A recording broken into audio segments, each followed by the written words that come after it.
Secretary General Gwede Mantashe has lashed out at COSATU's National Office Bearers.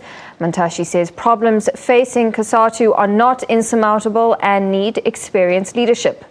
COSATU General Secretary Zwelinzima Vavi will likely know his fate tomorrow at the end of the Federation's Special Central Executive Committee currently underway.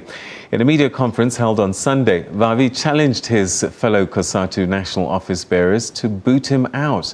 He also announced that he'll be boycotting the Federation's two-day special CEC meeting that kicked off today. It's the second consecutive CEC meeting Vavi is boycotting. The Tripartite Alliance leader, the ANC, not mincing its words. It accuses the COSATU leadership of failing. The problems in COSATU today are not bigger than the problems that COSATU has gone through in the late 80s, early 90s. The only difference is the limited experience in the leadership to deal with dynamics of an organization that is federal.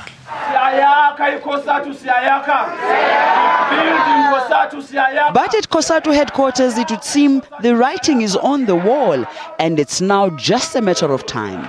This Central Executive Committee meeting is left largely with the anti-Vavi faction. 7 affiliates suspended their participation in protest against metal workers NUMSA's expulsion. 2 anti-Vavi unions have already made vicious verbal attacks on the embattled General Secretary. In a strongly worded statement, NUM has attacked Vavi, calling him a coward running away from taking responsibility for his acts. His morals based on what the union calls Vavi's office promiscuity with a young colleague. Other anti-Vavi unions have called his stance an extreme act of provocation. I think the best thing is to be rational and be cool-minded and do the right thing. You know, if you're emotional, it might not necessarily be the best thing to do. But I think there were very provocative statements that were said yesterday.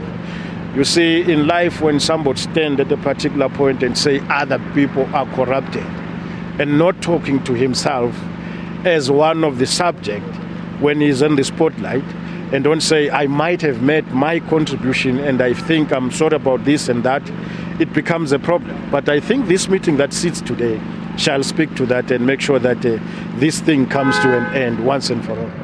COSATU will hold a press conference on Tuesday to announce the outcomes. It's very unlikely that Zwelinzima Vavi would be dismissed by the end of this CEC meeting, as that would be unprocedural according to the constitution of the Federation. But he's likely going to be suspended and taken through the disciplinary process. Yoli Sanjamela, SABC News in Johannesburg.